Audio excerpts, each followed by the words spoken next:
Alrighty.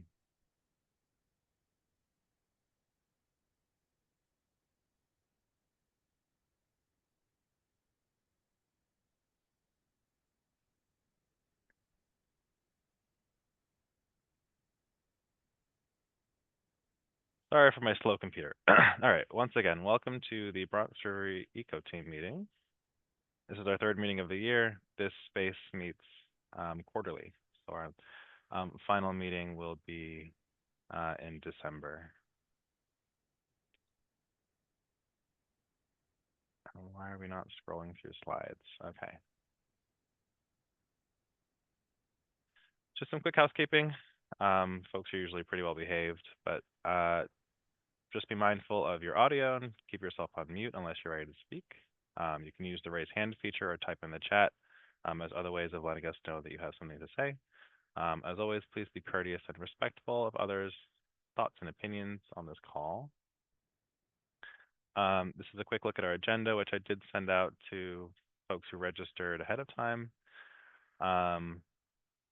We are, I guess, not going to get a presentation from Vision Maker NYC or about Vision Maker NYC. That presenter is not on the call. So hopefully maybe we'll get that presentation in December. But we are going to get an update from the Bronx River Fish Passage. We're going to hear a little bit about our collaboration with the American Museum of Natural History. We'll get some updates on a new issue that we've been made aware of in Mount Vernon and Bronxville, I should say.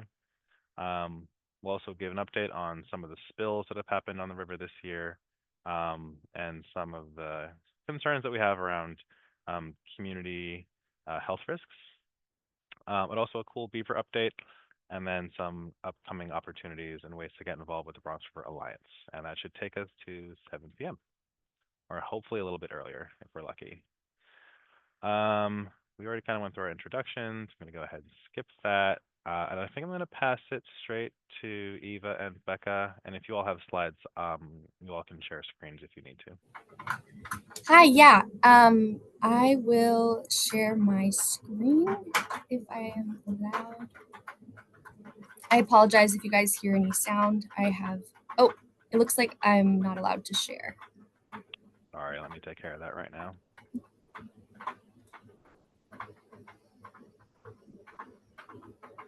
All right, see if that works. Thank you, Christian. Okay. Let's see. I'm just going to turn this into present. All right, so thank you for the intro. As I said, my name is Eva, and I work for New York City Parks on the wetlands team. So I'm just going to quickly give some background, and then we're going to go over what we saw at the Fishway this year. So background on our the species we're targeting for restoration. They are alewife and blueback herring. I'll be using the term river herring as like an umbrella term for those two species. So fun facts about them: they are anadromous, meaning they spawn in freshwater and migrate to the ocean. They are also idiroparous, so they spawn multiple times in their lifetimes, and then they have a natal homing instinct, so they return to where they were born in order to spawn. They're a really important forage species, supporting like birds, fish, really important in cycling nutrients as well. Unfortunately, their populations have been substantially depleted due to habitat alteration, degradation, and overfishing. So some regional context, their range extends from Maine to about South Carolina in the United States. And yeah, most areas saw an increase in numbers from last year to this year. Really exciting stuff, but also we can see this huge increase because the last few years we've had really low numbers almost everywhere. Anything else there? Just a quick anecdote from Kevin Job, who works for CT Deep and supports our fish stocking operation. He said that one gentleman spent quite a few mornings at one of our runs and said it was the first time he had seen fish there during the day in over 25 years. So, really exciting stuff. Kevin also noted, however, that the numbers still are not what they were looking like in the 90s, which for me, like I visited Connecticut this year when we were working on stocking and was blown away by how many fish there were. And then for that to not even be close to what there was in the 90s is pretty cool to think about the possibility of bounty. So back to the Bronx River. Our work takes place at the 182nd Street Dam, which is next to Boston Road in River Park in the Bronx. The Fishway was built in 2015 in order to open about 12 additional acres of freshwater habitat above the 182nd Street Dam. Makes it, open to migratory fish, that additional habitat. So the first river herring was observed in April of 2017. And then since then, we've seen about 432. As I said, we successfully stalked before river herring into the Bronx River in these 7 years. Very exciting stuff. So just a little bit more background on the Fishway. We open it in mid-March and then close about the end of June. Water runs down here and is very enticing to migratory fish. So they'll end up swimming up this way. And over here we have a box that they swim through with a camera that records any movement and then saves it to a computer that lives kind of back here behind these rocks. So about 3 times a week, while the Fishway is open, we visit and clean out debris, clean the camera, clean the this is the like reflective board, and make sure that all is working well, and then collect our video from the computer. So back to the fish, I have this really cool video of 3 river herring swimming through in April. I'll just play really quick. So obviously really quick. And that's exactly how fast they swim through, which is why we watch slow down in order to ID and count. I'll just play it again for fun. So cool. I love it. Okay. So another thing I wanted to note is that the river herring, sometimes all the fish, not just the river herring, sometimes we get great video, sometimes we get really murky video. This happens when we have like high flow that's causing a lot of sedimentation, or in warmer water, stuff starts to grow pretty quickly. So yeah, hard to say that this is the same fish as this, but once you see a bunch of them, you can tell they're pretty distinctive, each fish that we see. Speaking of other fish, here's some other really awesome pictures. I love this largemouth bass with its like lower jaw extending past the upper jaw. I apologize for the sound. I gave my dog a puzzle and it's way noisier than I thought it would be. So this is a sunfish, which is like so round and compressed and cute. And then this is our like torpedo-like white sucker. And here is an American eel spotted by Aya. And you can see its tiny little eye right there, I think, which is pretty cool. So we also potentially saw a few American shad come through. And I say potentially because we are still waiting to confirm with experts. Like I work with these fish, but not these fish. And we just want to make sure we're really confident in our identification. It would be pretty exciting as they are a species of New York State DEC species of high conservation need, I think it was.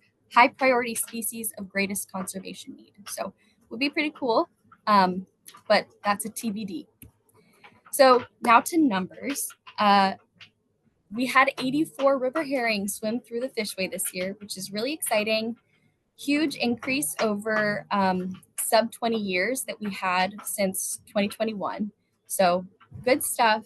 It's the second highest number that we've ever had at the 182nd Street Dam. There was a high of 169 in 2018.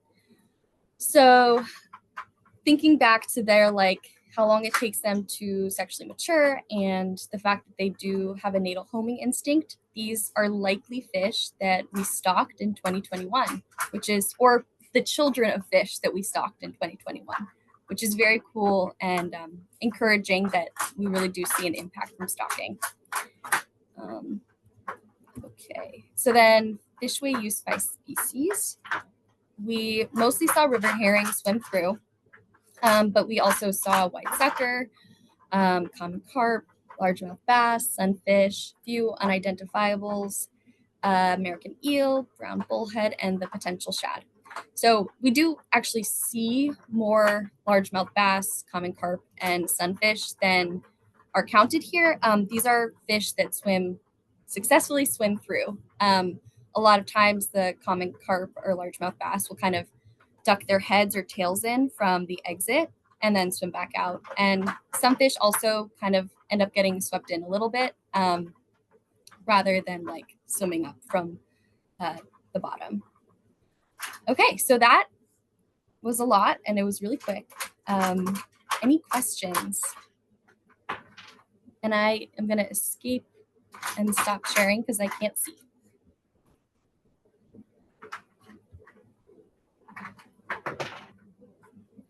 Well, this is the big question. I always wondered, does the fishway work both ways? Like, how do they get back down? Great question. So for these migratory fish, they spawn and then the new ones will swim back out kind of in I think July, August, later.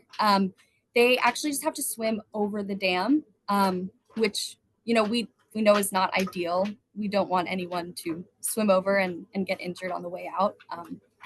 But the fishway has closed by then, so that is not the way that they swim out. And even in years that we've left the fishway open early, we did that. Sorry, not early. We've left the fishway open very late, early on, to see if we would see anything. And we actually have never spotted. The only times we've spotted an alewife coming down the fishway was seemingly like a fish that was going up and then probably turned around and then turned back around sort of situation. You don't really see them. We've never seen juveniles coming down the fishway. And so we assume they all make it over the dam or they all go over the dam on their way out. Yeah, something we wish we could have confirmed and also, could have justified getting them down a little bit more safely, but not something that's ever been documented, unfortunately. Thank you so much for adding that, Becca. I have a question. Yeah. That big peak in 2018 has always amazed me. Does Parks or any other researchers have any ideas for why some years there's a lot of fish and some years there aren't? Great question. I think that peak does not coincide with historical stocking. So I'm curious about it as well. In terms of why we sometimes see low numbers lately since 2020, there's been bigger issues with bycatch where the federal observers or monitors who were making sure that bycatch was staying within bounds actually were no longer out there because of COVID. So that is likely why we saw pretty low numbers after 2020. I can add. Go ahead, Eva, but I can add more when you're done too. Oh, yeah. I guess I just was gonna say there could be other just kind of recruitment issues. So yeah, Becca. Please. Yeah. So basically they do have as Eva said, a natal homing. Part of the reason that we decided to construct a fishway in the first place was a study that was done in 2004 in coordination with NOAA, WCS, and a whole bunch of other folks, um, to determine if stocking alewife or even reintroducing alewife would even be feasible. And basically, they did a bunch of surveys and actually found alewife at the base of the 182nd Street Dam. So even though at that point in time, in 2004, the fish had been blocked from accessing the freshwater habitat upstream from the dam for over 400 years, like there was still a population trying to return to that location. So there, could be instances where fish were, around that area in general. There is a possibility that there is some spawning, below the dam. I think it's probably quite limited just given the context, but it is possible.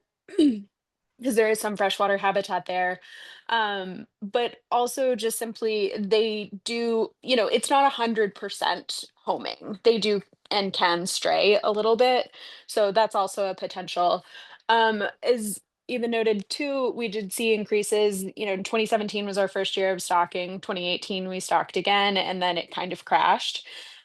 We actually worked with folks, Connecticut Department of Energy and Environmental Protection, sorry.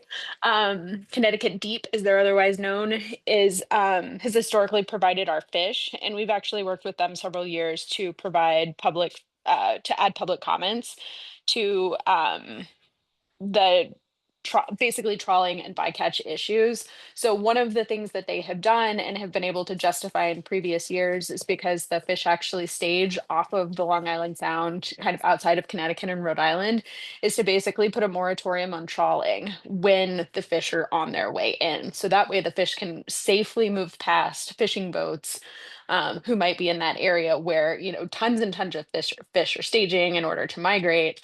And that's actually, we have not been successful in that every year that it's happened, but in some years it has been successful. And so the 2019 was 2018 or 2019, I can't remember which year exactly we provided comment, but there was a regional crash in numbers. And you can also kind of see that happening throughout the last couple of years. 2025 was the significant increase, is even noted. And, that was significant throughout the region, not just for us. So it's, when our numbers are so few, it impacts us much larger. The numbers look much larger from, singles to tens, but in other instances, it's in the several hundred thousand. So it's pretty stark. Great, thank you. Yeah, and we also provided comments in 2024. Yep. Any other questions?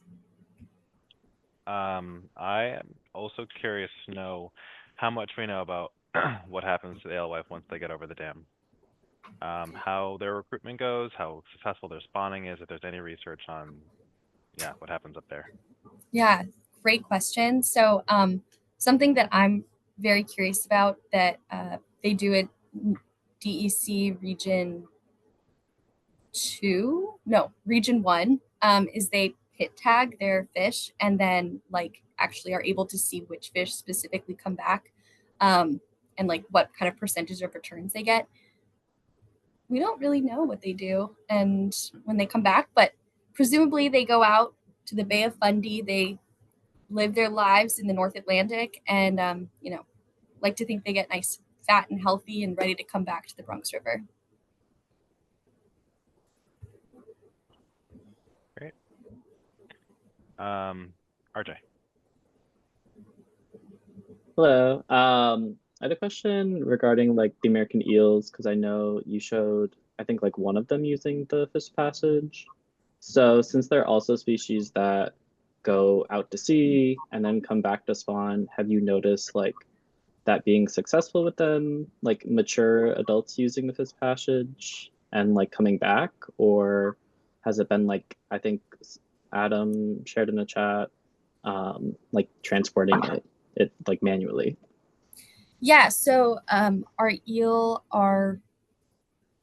generally, I've never. This is my first time ever seeing an eel in the fishway. We used to have a eel ladder that was set up kind of next to the fishway.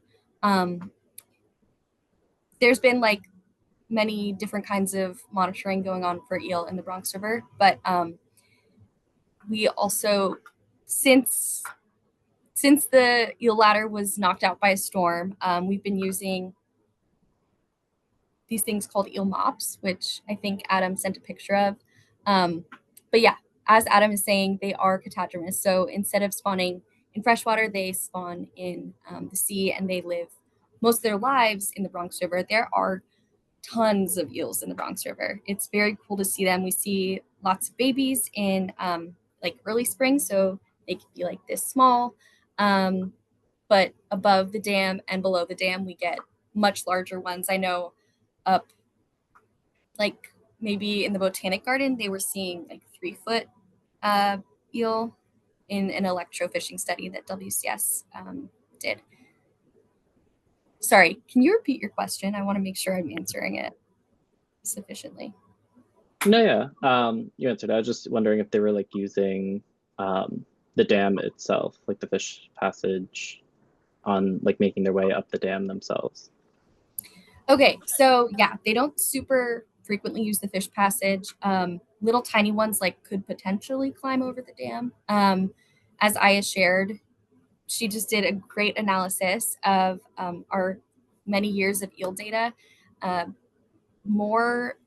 We would see kind of like a bump in yellow eels later in the season. And for context, yellow eels are like the younger adults. They're not yet sexually mature, but they are no longer babies.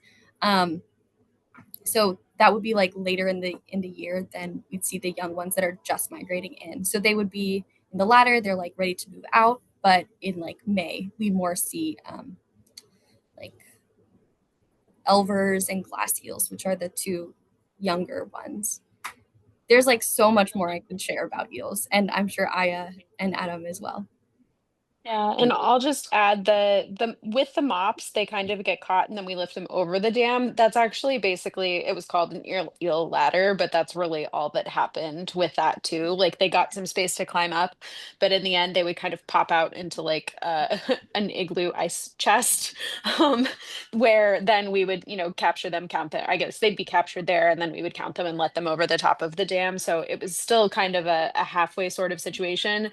I've definitely, particularly in the ice chest days, remember going out to the fish passage and see like larger eel in particular because they're obviously easier to see, but like hanging out near the top of the dam or physically sitting on top of the ice chest itself, just like being like, "Hey guys, what's up?" That we would, lift over. So they certainly have historically been capable of making it over the dam on their own. The ladder or the eel mops, we just kind of help them out over the way. And I'm certain like there probably were not as many making it over the dam. I guess that's the other way to put it, but they definitely have been documented going over on their own. Thank Okay, you so cool, much thanks. for clarifying. Sorry, what was that, RJ? I was just saying, thanks for answering.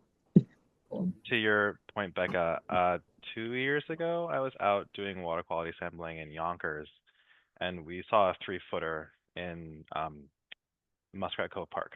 So that eel had gone over the 182nd Street Dam, had gone over the twin dams in the zoo, and had gone over the Stone Mill Dam in the garden. Totally. So Yeah. that eel had swam really far up some pretty sheer dam faces. They're So impressive. Yeah. All yeah, of the dams, I think, have at least a 10-foot crest. So they're yeah, cool. they're super cool fish. That's so cool to hear. Yeah. Any other questions for our friends at Parks? What was the total number of eels counted this year? Oh, I did not include that. I should have clarified. Thank you so much, Aya. 210. Yeah, so last year we had a high of like 1,400 or something. This year, 210, kept it modest. Not really sure why we saw that bump last year as compared to this year, but I'm definitely curious to see what happens over the next few years. Great. And we'll be talking with like regional partners to get also a better idea of their runs for eel. All right. Thank you all so much. Love the presentation and love the pictures from the camera trap. I think they're so much fun. Yeah, let me know. I can send the presentation or whatever. Yes, please. Would love to see it.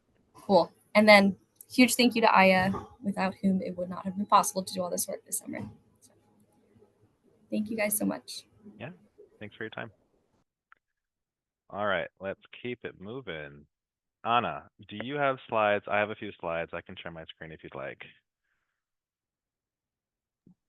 I've put some in a hurry. I put some together in a hurry, but why don't you get started? Sure. And yes. Let's go back to my fun little PowerPoint. Cool. So as we mentioned earlier in the meeting, we have now started a collaboration with the American Museum of Natural History.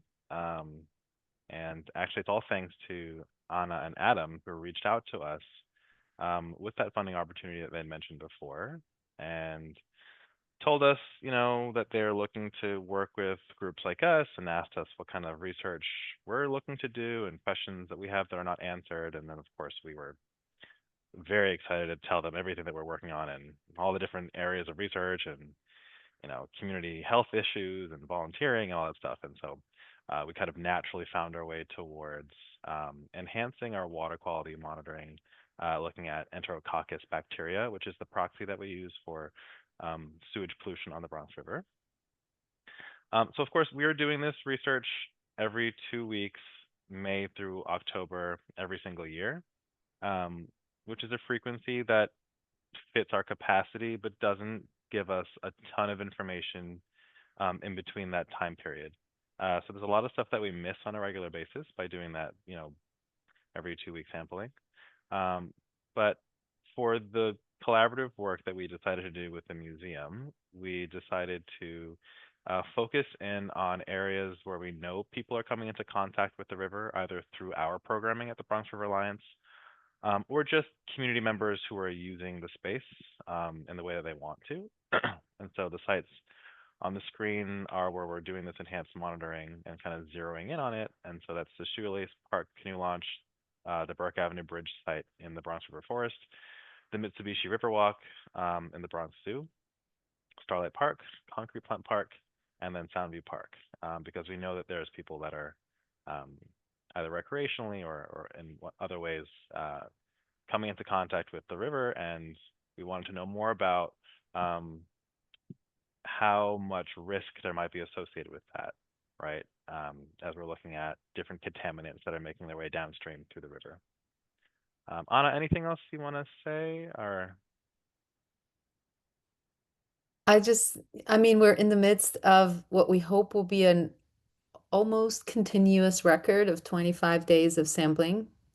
We were, you could say, lucky that we had a big rain event just as we started. And so I wish I had had time to do it, but you can probably picture this in your minds. But what's the curve, right? Like, is it low and then it rises quickly with enhanced, rain in the river and perhaps combined sewer overflow dynamics? And what's the curve coming down, and what does that mean for the activities of the Bronx River Alliance and all the people around the Bronx River?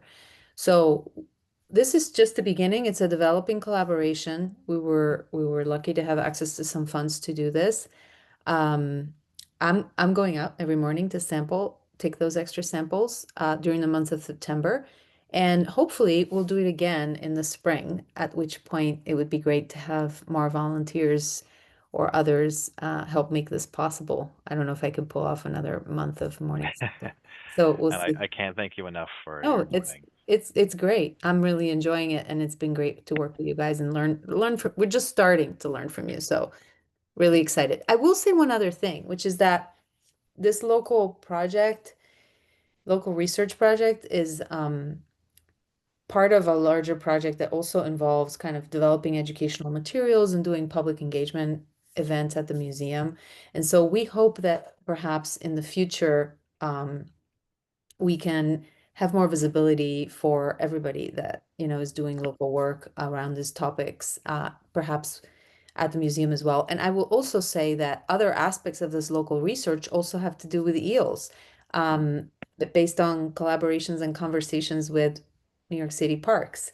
So we, just like we approached the Bronx River Alliance, we also approached our colleagues at New York City Parks and asked them about questions about what data did they have that we could perhaps help them analyze, or understand a little better what's going on with eels. And so there are other parts of this project that kind of intersect with the research that Adam was talking about fishing, and that we hope that, because he's going to be doing some case studies around the city, that will also contribute information on where eels are around the city right now based on fisher reports, for example. Maybe if, we don't know exactly where this is, how exactly it will all take shape, but it is a nascent collaboration that I think has a lot of potential. Thank you. Yeah.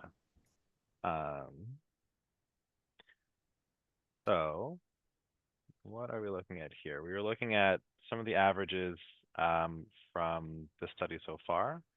Again, we're using Enterococcus as our proxy. We learned from New York State DEC recently that they might be switching to, I want to say, E. coli in the Oh, coming years. So that's something for us to think about. We use Enterococcus because it has more of a lifespan in brackish water, whereas some of the other bacteria species don't. But anyway, this is kind of a look at where we're seeing some of the averages. Of course, the Soundview Park HPO09 CSO has a huge amount of bacteria, and no surprises there. We always try to include the primary and secondary contact thresholds that the EPA sets for how safe it is to come into contact with water. Primary means you can swim in it. Secondary means, if you're in a boat, like a canoe or something, the water splashes on your arm. How safe is that for you? Juvella also went ahead and did the wet and dry averages, and I think this is really interesting because for the dry averages on this scale, you almost can't see them because of how low the bacteria is. And so that really kind of shows you what impact precipitation has on the Bronx River. And this is information that we see pretty frequently, but during wet weather, the amount of bacteria skyrockets at almost all of these sites. Whereas during dry weather, it's usually pretty low. And what does that mean, right, in terms of our wastewater infrastructure and the sort of our ability to predict when the river becomes more and less contaminated with these pollutants. I'm going to go through this a little bit more quickly just because of time constraints, but I wanted to showcase these two graphs, which I think are really interesting in the way that they complement each other. The graph on the left is from the USGS stream gauge, which is set up in the New York Botanical Garden and is continuously monitoring for a number of parameters. And we're very thankful that USGS has the stream gauge on the river here. It's been a lifeline over the years. And what we're looking at here is over the period that we've been monitoring, the gauge height. So when it rains, the water level in the river goes up, the gauge goes up, and then it goes back down as the river flushes the rainwater out of its system, basically. And what we saw so far is that the amount of bacteria seems to kind of line up with the gauge height to some extent, which makes sense, right? Like as we're expecting precipitation to push, material out of the CSOs, it's also pushing material out of the MS4 pipes in Westchester County, which are not functioning correctly. And so those pipes are kind of operating like CSOs. And what we've seen over the years is that when it rains, those pipes also release sewage. And so we're kind of seeing that reflected here in these graphs so far. And amazingly, it seems that the bacteria actually drops pretty quickly after even a heavy rainstorm. That is not something that we knew. It's something that we're going to look at more closely.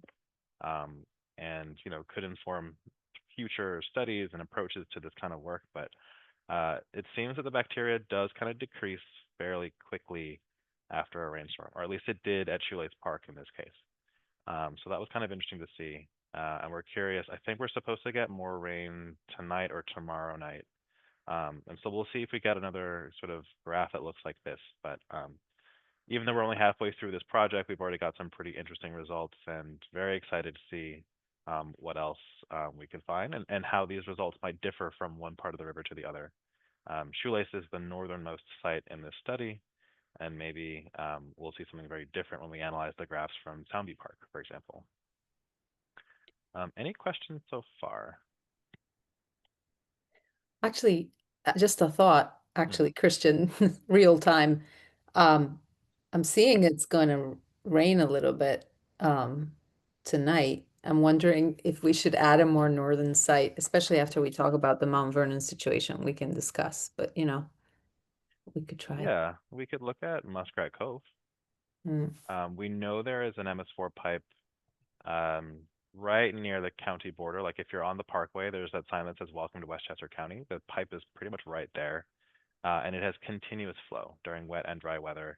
I have seen toilet paper come out of that pipe.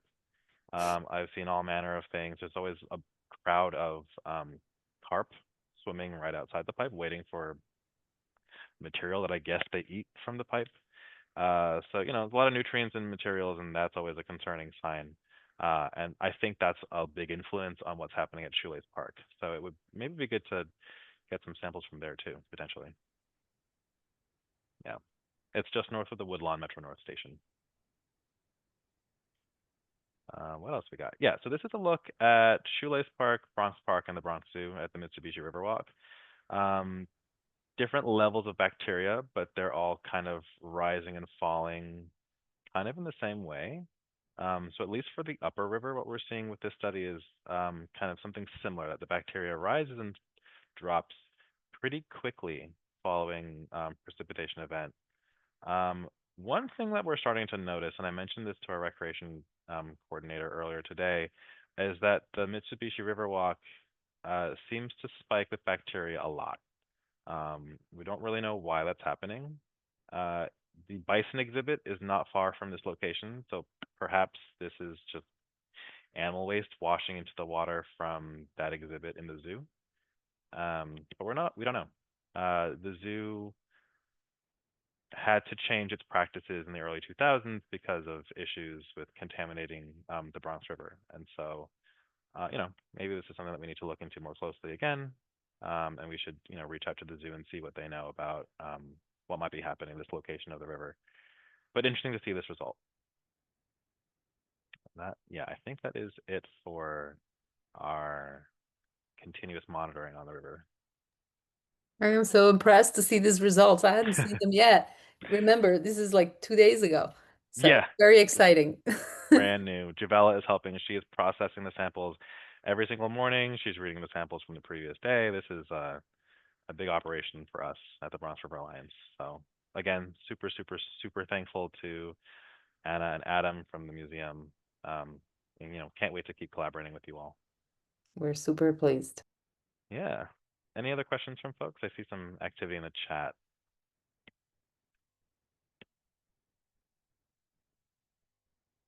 Yes, it is heartening to see it fall so quickly. I mean, I have a couple of comments. I have to say that, you know, as I become more familiar with the Bronx River during all these days of sampling, it has come to my attention that there's a lot of other issues that, you know, need attention, especially the issue of the bicycles and what do you call them? Scooters, electric scooters in the river is one that I feel should be a place where we can, you know, should be a way to move the needle on that so that there are not so many of these things in the water. That's one of them, at least. Yeah, and we've been made aware recently that the Parks Department, because of the potential danger from the lithium ion batteries in the electric vehicles, we're being told to not actually touch them until we know more about the risk they pose to people who are removing these objects from the water. You know, so we're pretty concerned. Parks is concerned. Everyone who has to manage these, you know, objects as they're being thrown willy-nilly across the environment, you know, these are concerns that are coming up for public safety. So that's a different consideration, but also a frustration. Yeah. Any other questions or comments? All right, we're gonna stay in the same vein of water pollution, of course. And we're gonna talk a little bit about Bronxville and Mount Vernon. I'm gonna go through this kind of quickly because we're a little behind my schedule. Um, but we heard from a whistleblower in Mount Vernon recently, that there's been some beef between Bronxville and Mount Vernon regarding discharges from Bronxville's wastewater infrastructure. And apparently the town of Bronxville is looking to expand their storm drain system, but also to increase the amount of liquid that goes from their storm drains into the Mount Vernon system. And at Mount Vernon, what that seems to be doing is uh, pushing sewage through different parts of their infrastructure, and then that's getting into tributaries of the Bronx River and potentially the Hutchinson as well, but definitely the Bronx River. And they called out specifically Laurel Brook, which goes past Scout Field, and then has a confluence with the Bronx River just south of Scout Field. Um, and this gentleman had grabbed some samples. He had them processed at a laboratory in Westchester County, and they reported high levels of fecal bacteria. So he reached out to us, as well as a number of other entities, and was like, "What's going on? This is terrible." Um, and so Juvella and I decided to go take a look. We walked the length of the Laurel Brook. We looked at the confluence. We took some samples ourselves. We noticed that the sewage infrastructure in this area is in pretty poor shape.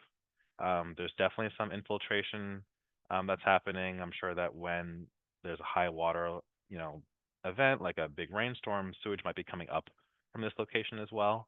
And perhaps it's also coming out from the pipes that are leading from Bronxville. So there's, some concerns in this area.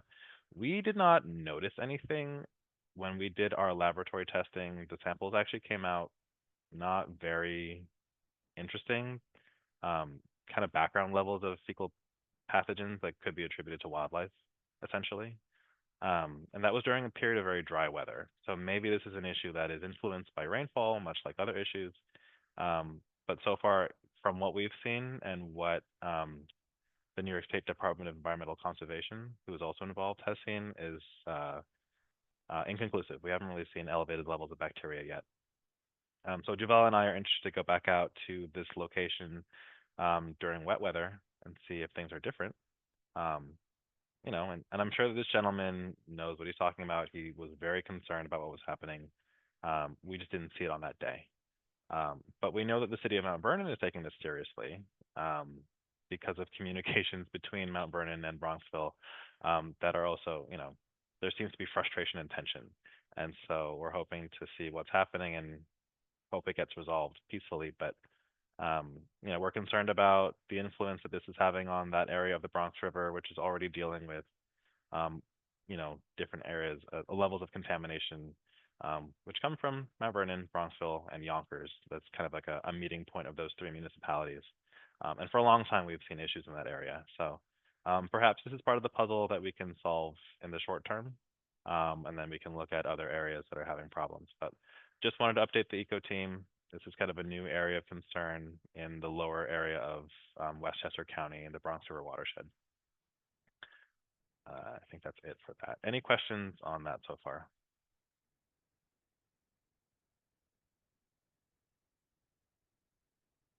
I didn't include it. There's a picture of me and Jabella when we were on site. Both of us are holding our noses as we're taking some observations because it did smell. These pipes were smelly. It was not a very nice area of um, the watershed to be walking around. Beautiful to look at, but clearly there are some issues with the infrastructure here. So it definitely begs more investigation. Where y'all are sampling, I want to see if there's any kind of spatial relationships going on here. Sure, I can share GPS coordinates that we took from those points. There was two outfall pipes coming from it was a cul-de-sac. I forget the name of the street. Um, Hunts Woods, I think, was the name of the neighborhood. Yeah. And that was where the gentleman had said that the issue was coming from. But again, we didn't see anything there, but it did stink. So yeah, I will be sure to follow up with you, Amelia, and we'll see what we can do in terms of mapping all these issues. Thank you. Any other questions? Okay. Keeping it moving. Still, sorry, not an uplifting topic of conversation, but we've had a number of spills on the Bronx River this year.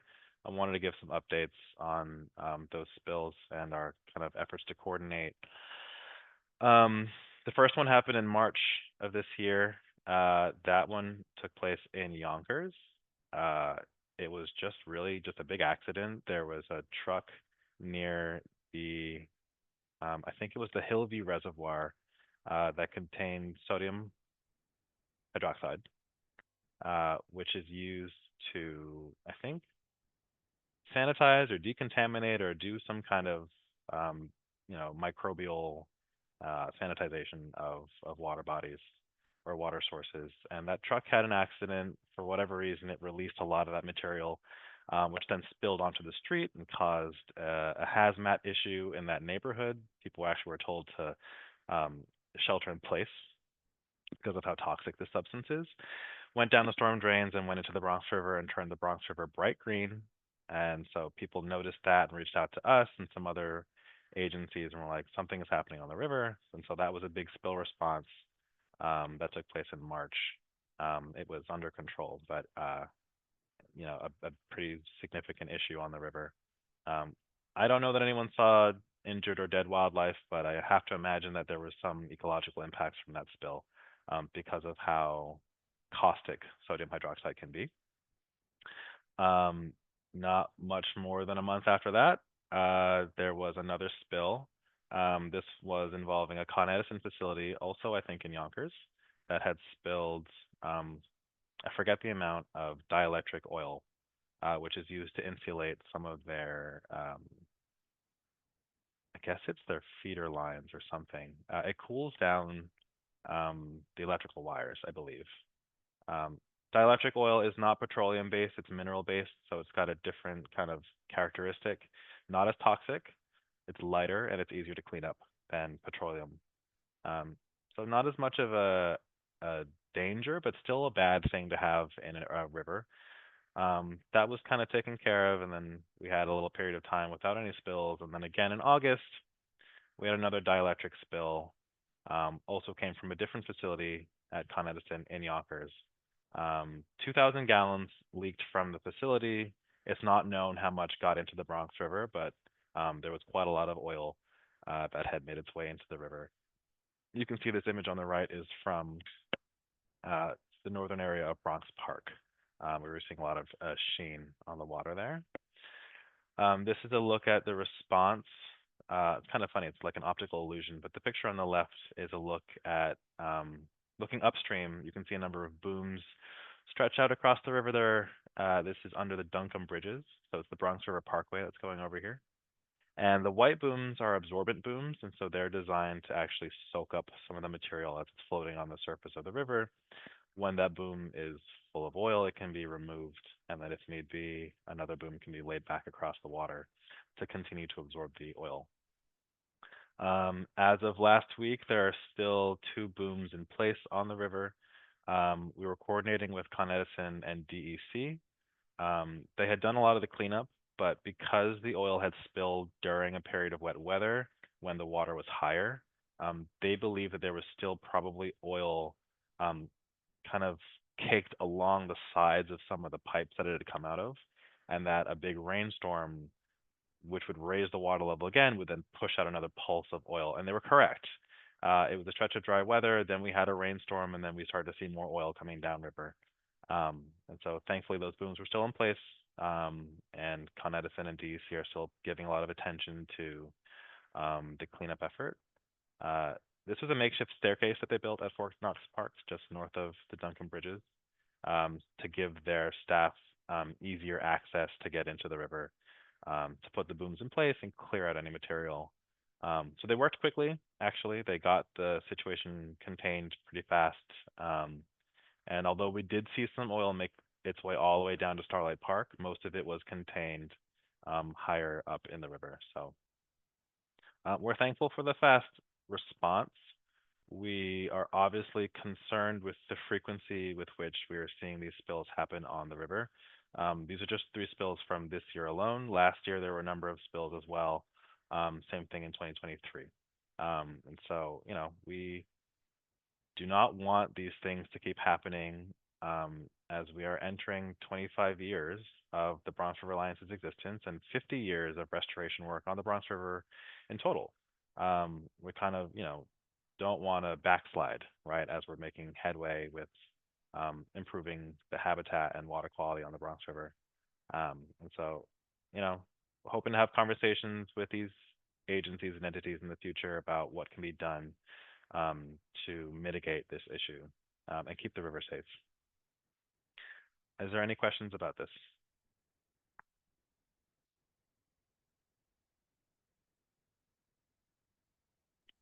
I will note that the last few dielectric oil spills that have really impacted the Bronx River from Con Edison have all come from Yonkers. Mm. And so I think there's, you know, uh, attention that should be paid to those facilities and if it's maintenance or whatnot. But, there's clearly something happening that should be addressed in that area. Quick question, may I? Yeah. I know there's not a lot of time, but has there ever been any kind of monitoring of invertebrates, aquatic invertebrates in the river? Yes. Mm-hmm. Yeah. And we have seen recently, I would say over the last maybe 10, 15 years, what seems to be increases in the sensitive species like mayflies and caddisflies and things like that. We seem to be seeing more and more of those in the macroinvertebrate samples. So that's a good thing. That's promising. That was something that I'd mentioned in a previous eco team meeting, maybe earlier this year or last year, that every sample of macroinvertebrates at some point had mayflies, which was a first for me. Mm. So exciting, right? But then we're concerned that events like this keep happening that could be causing harm to those populations. So, yeah. Any other questions or comments on the spills?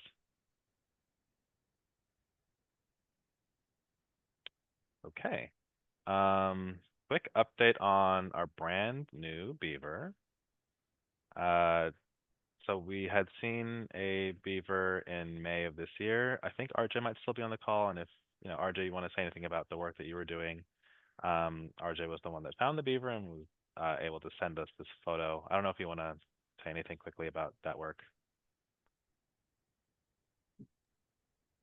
Sure. Yeah, I was just doing monitoring on the Bronx River around the Mitsubishi Riverwalk. So last year I had the camera traps up from I think June to October and didn't see any beavers. Saw a lot of other cool things like coyotes and things like that. And then this year saw most of the same animals, but then did spot a beaver above the dam, and then went the rest of the summer not picking up really anything on the camera traps. And that was like kind of discouraging. And then in late August, I went to switch out the camera trap batteries, and I found right by the Mitsubishi Riverwalk boat launch, um, some young trees were chopped down by a beaver. I shouldn't say chopped, chewed down by a beaver, with all like beaver cuttings and things like that. So it was pretty telltale sign that a beaver was in the area.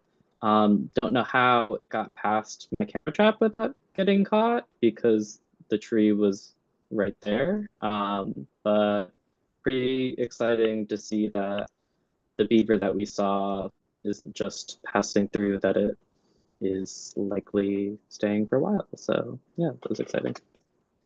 Yeah. And I was joking. I was telling RJ a little while ago. Um, the last beaver, Jose the beaver, had not been seen since 2018. Presumably, he had died of old age. And so, I was talking with RJ about the project, and how excited he was about the potential for beaver habitat in the river. And I was like, I don't know how to tell this guy, like, we're not going to see any beavers, like there hasn't been one for years, like there's just no way. And then of course lo and behold, like this is the first beaver that we've seen in 7 years. So it just kind of blew my mind a little bit. You know, it was a round of excitement around the office earlier in the summer that we have another beaver on the river. It is very elusive, and I've gone out and looked for this beaver a number of times with a telephoto lens on my camera, you know, to try to get a shot. And can't seem to find it, but clearly it's still here. Well, Uh, remember when on September 2nd we went out and I saw something big moving through the underbrush. that's right. You did say that. Yeah, yeah. But then I've been back every morning and I haven't seen it. And I'm actually slightly concerned that I might be, yeah, for sure. Uh, I'm worried that I might be disturbing them, actually. Oh, I don't think. I mean, Okay. we do canoeing events Okay. there. There's one. I think we did one I this feel week. better. Okay. So I can't imagine you would be more disturbing than a bunch of children in canoes. Yeah. Okay. You know, and those events had been happening even when we would first seen the beaver. So I'm going to guess that they're pretty adapted to human activity if they're going to be living in the Bronx River. So, you know, I think it's an interesting look at how wildlife lives alongside of human populations in these areas where, you know, restoration has happened, um, but there's still a lot of disturbances. So it's kind of interesting to see this activity. That's it. There's no other update on the beaver really, just that, you know, it's leaving its mark, and we hope to catch a glimpse of it soon. Anyone else have thoughts or comments? All right. Quick update. Daniel wanted me to give a quick update on the Cross Bronx. We heard from New York State. Well, I guess let me give some quick context. The Cross Bronx is falling apart. It's, you know, at risk of collapse if it doesn't get renovated. And so New York State Department of Transportation um, needs to rebuild it and wants to build a diversion structure to send traffic around the section that needs to be rebuilt. Then they'll rebuild that section. Um, and their proposal was to keep the new diversion structure in place once the construction has been completed. We have formed a coalition against this because we don't believe that that would benefit the nearby communities, and we actually think it would cause a lot of harm, you know, in addition to the harm that the Cross Bronx has already caused. And we found out recently that NISDOT has decided to scrap its options 1A and 1B around maintaining vehicular traffic on that diversion structure once the construction's been completed. So that's what we're considering a small victory. We're still pushing for not building the diversion structure in the first place because that kind of structure is not very common with highway rehabilitation. And so if that's not common, why would NICE not want to do that here in the Bronx where there's already been so many issues and environmental justice concerns? So we're still pushing. The coalition is still active. We just had a rally not too long ago with a partner, El Puente, which is dealing with a very, very similar issue on the BQE in Brooklyn. And so we're kind of joining forces to say, you know, why are these unusual construction proposals being proposed in environmental justice communities? That doesn't seem very equitable. And so that's kind of what's happening now, but just wanted to give this quick update that they've gotten rid of those two options, and we're going to, you know, see if we can continue to sway them away from things that we don't want. uh, in the interest of time, I'm just going to keep going, and I'm going to share a few upcoming events that we have happening on the Bronx River over the next month or so. Please feel free to go to our website at www.bronxriver.org and check out our calendar of events. We have a lot of events that run through the end of the year, different ways for folks to plug in, bring kids out, bring field trips with students. Soundview Restoration Day is this Saturday. It's going to be at Soundview Park. We'll be doing a lot of trash pickups and invasive species pulling to keep Soundview Park as beautiful and healthy as it can be. This is something that we do every single year. City of Forest Day is October 4th. That's a Saturday. We have a couple of events happening along the river. I wanted to call out the one that's going to be in Shoelace Park, mostly because I will be at that event. And so I hope you'll come out and help to celebrate and activate Shoelace Park with us. It's a really beautiful park, and there will be kayaking, there will be nature hikes, art making, all kinds of fun stuff. Similar events happening for Indigenous Peoples Day, which will be taking place at the Mitsubishi Riverwalk. And that will be in partnership with the North American Indigenous Collective, or NAIC, who will be doing art making and a drum circle. Last year's event was absolutely fabulous, and we're expecting the same this year. Oh, I actually screenshotted the wrong thing. I wanted to showcase the banquet, which is coming up on November 1st. There will be a paddling aspect, and that's what you see here. But the banquet is a much larger event than just canoeing. It's a huge gathering of our partners and different folks from the neighborhood to bring food, bring art making, all kinds of workshops. The urban park rangers show up and do activities as well. It's a wonderful, wonderful day at Concrete Plant Park, and I highly recommend, if you're able to go, to please go. It's a really great day. So I just wanted to call out these quick events, and to encourage you to visit our website to learn more about them. Of course, volunteers are always welcome to join us in water quality monitoring. We are wrapping up the season pretty soon, and then we restart it in May. So if you're interested to learn more, please feel free to reach out to me. I can give my email at the end of the meeting. The website, you'll see lots of litter cleanups, tree planting events, all that good stuff. I want to encourage you to continue to be the eyes and ears of the river. That's how we learn about things like oil spills. That's how we learn about things like beavers, right? Like these are things that would not be as readily apparent to us if it were not for the community keeping their eyes out on different things happening. So here's some resources. This is also on the homepage of our website, just to please, help us to keep the river healthy and happy. Regarding the eco team, there are ways to plug in directly into this space if you'd like to volunteer your time. We're not looking for any new co-chairs right in this moment, but help with facilitating the meeting, taking notes, thinking of topics to discuss or activities to do in person, always, always welcome. And you can share that with me at any time through email as well as during these meetings. I wanted to quickly touch base on an issue that, it's been a topic of discussion for a number of years. It seems to be reaching a new crescendo this year, which is people swimming in the river. People are always swimming in the river. But thanks to social media, particularly TikTok, this has been a huge increase. I'm not going to play this video just for the sake of time. But if you happen to go on Instagram or TikTok and type in Bronx River, unfortunately, some of the first results that you'll see is huge groups of young people bathing in the river. It's probably slowing down as the weather is cooling off, but during July and August, we were seeing unprecedented numbers of people literally just like having a pool party, like birthday parties. People had their inflatable floaties and things as if it was like I don't know, like the beach or something. We'd never seen activity like that on the Bronx River before.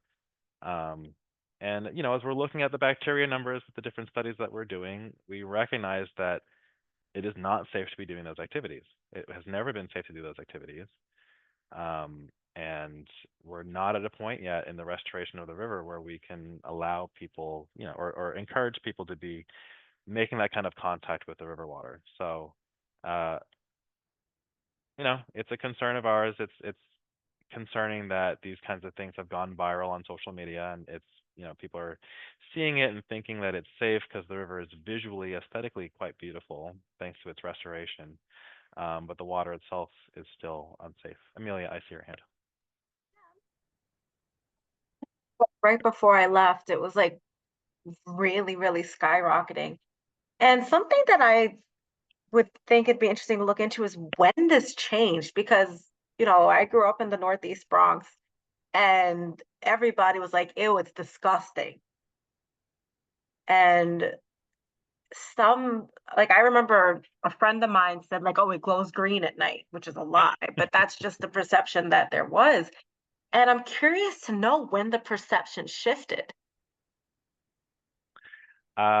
I don't know if we can put our finger on it, but I wonder, right, if it has to do with our increased presence along the river over the years, and the new access points that we've kind of opened up as we've built up the parks along the waterfront and beautified them and planted more trees and flowers and made it look more appealing. And then people see the river behind all that and think it's a part of all that, that it's been restored in the same way that the parkland has.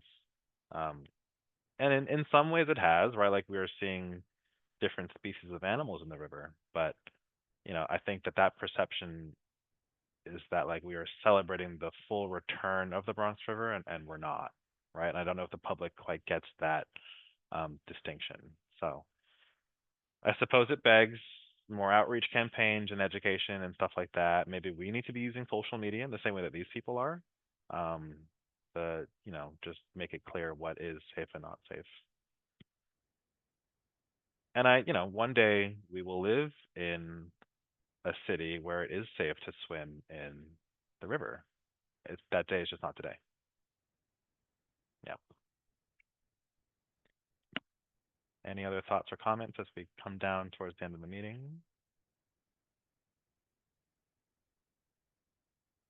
All right. Well, I wanted to end on a little bit of a happier note. Oh, and I look really funny. What happened to my camera?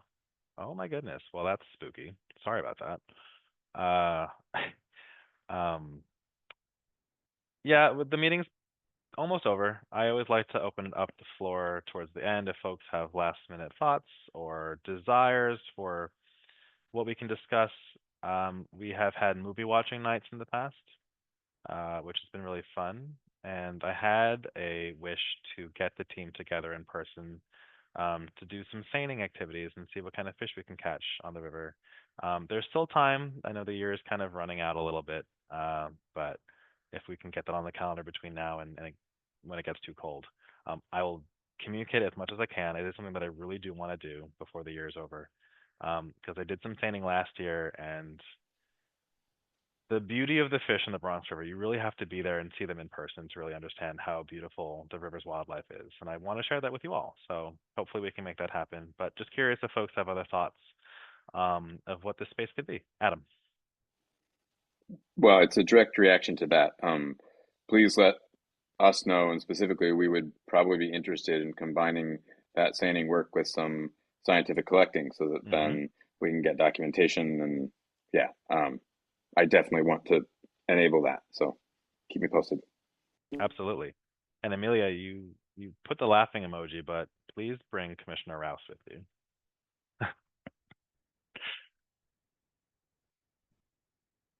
Anyone else have thoughts?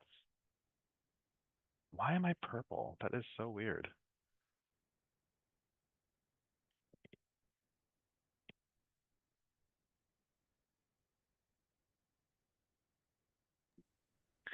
Yeah, glad to have all of you first-time eco teamers here. I hope that this was interesting, and I hope that you all learned something cool. And the next meeting, I will share the link and the date when it gets. I think we agree on the date. It's probably going to be the second week of December, same time, same place. So Great. not my Taylor Swift era.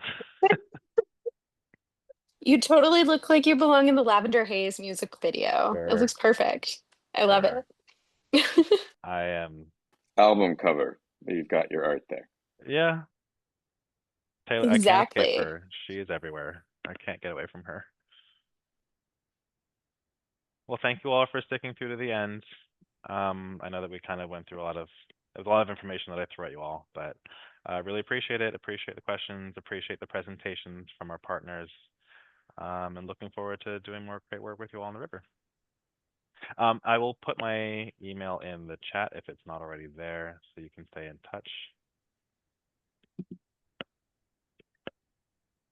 Yeah, hope to see you all out on the river, and enjoy the rest of your evening. Bye. Thanks. Bye. Good night. Good night. Good night, Christian. Good night. Thanks for joining us. That was great, Christian, and so exciting to see the results. Yeah, I can't wait to show you what else happened. Oh my God. Yes, we have to schedule a moment to really look at it Absolutely. in detail. Okay. All right. See you around. Bye. Yeah, bye. Nice to see you, Aya. Bye.